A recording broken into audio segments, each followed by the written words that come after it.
Jó napot kívánok! Üdvözlöm a tisztelt hallgatóságot! A mai előadásomban a gyermekkori elhízásról fogok önöknek beszélni. Miért pont ezt a témát választottam? A legújabb felmérések, kutatások azt igazolják, a mai óvodások 40%-át érinti ez a probléma. Egy olyan problémáról van szó, amely egy komplex anyagcserebetegségnek a része, a metabolikus szindrómának. Ez nem csak külső kozmetikai problémát és szépséghibát jelent. Egy olyan korkép, amellyel minden életkorban nagyon komolyan kell foglalkoznunk. A gyermekkori elhízás okai lehetnek vele született hajlam, endokrin hormonális elváltozás, ez nagyon ritkán szokott állni a háttérben, leggyakrabban azonban a túlevés és a mozgásszegény életmód okozza a problémákat. A súlytöbblettel rendelkező gyerekek lassabban mozognak, nehezebben hajtanak végre feladatokat, nehezebben tudnak figyelni és koncentrálni az iskolában, gyakran szenvednek fejfájástól, gyakori náluk a légúti megbetegedések, náthák, arcüreg, melléküreggyulladások, gyakran szenvednek légúti aszmától. Ajurvédikus megközelítésben túlzott kapha felhalmozódásról van szó, ahol a kapha a testünkben a föld és víz elemet képviseli. A megnövekedett víz és zsír szövet miatt a szívnek nagyobb perifériális ellenállással szemben kell dolgoznia, ezért ez megterhelő a szívnek, a vérnyomás emelkedni fog. Különösen oda kell figyelnünk a hasra lokalizálódó elhízásokra, hiszen ebben az esetben a hasüli zsigeri szerveket körülvevő barna zsírszövet aránya is megnő.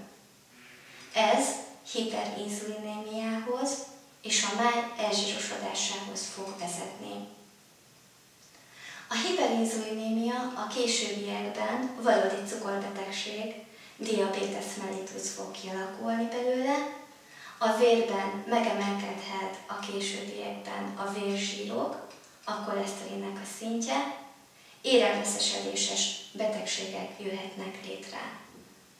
A súlytöbblet nem csak a szívnek, hanem az izületeknek is megterhelő, ezért az izületekben kopások, különösen a térdizületekben fogja érinteni, a gerincben egyéb degeneratív elváltozások, porckoromkopások tudnak kialakulni. Ha a háttérben nem igazolódott hormonális elváltozás, nagyon komoly életmódváltoztatás szükséges. Ajurvéda azt mondja, a diétában kerülni kell minden olyan élelmiszer fogyasztását, ami a kaphát növeli.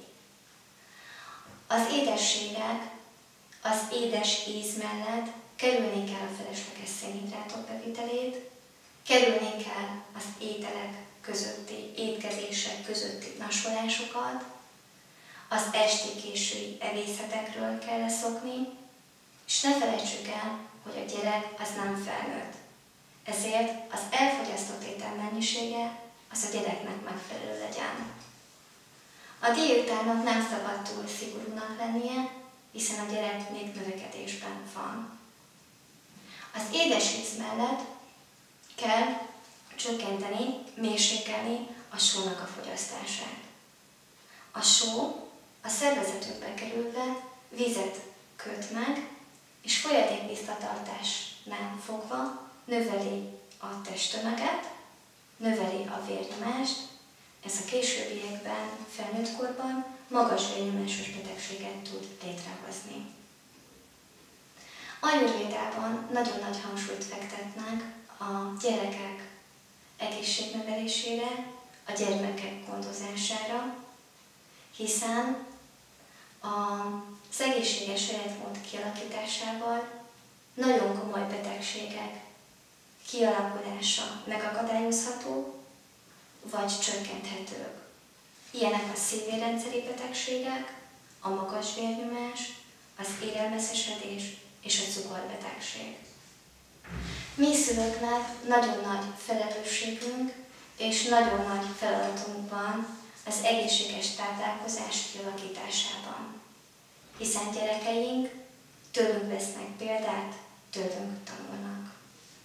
Köszönöm figyelmüket!